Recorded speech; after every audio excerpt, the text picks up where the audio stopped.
Then David came to Nob to Ahimelech the priest, and Ahimelech came to David trembling and said to him, "Why are you alone and no one with you?" And David said to Ahimelech the priest, "The king has charged me with a matter and said to me, 'Let no one know anything of the matter about which I send you, and with which I have charged you. I have made an appointment with the young men for such and such a place. Now then, what do you have on hand?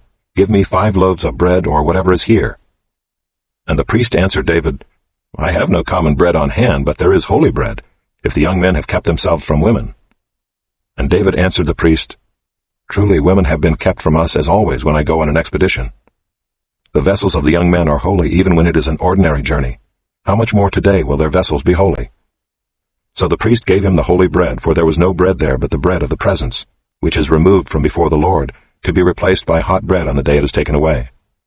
Now a certain man of the servants of Saul was there that day, detained before the Lord. His name was Doeg the Edomite, the chief of Saul's herdsmen. Then David said to Ahimelech, 'Then have you not here a spear or a sword at hand? For I have brought neither my sword nor my weapons with me, because the king's business required haste.' And the priest said, 'The sword of Goliath the Philistine, whom you struck down in the valley of Elah, behold, it is here wrapped in a cloth behind the ephod. If you will take that, take it, for there is none but that here.' And David said, 'There is none like that. Give it to me.' And David rose and fled that day from Saul, and went to Achish the king of Gath. And the servants of Achish said to him, 'Is not this David the king of the land?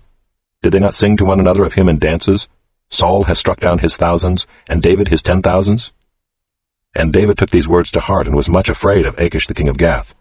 So he changed his behavior before them, and pretended to be insane in their hands, and made marks on the doors of the gate, and let his spittle run down his beard. Then Achish said to his servants, 'Behold, you see the man is mad. Why then have you brought him to me? Do I lack madmen that you have brought this fellow to behave as a madman in my presence? Shall this fellow come into my house?'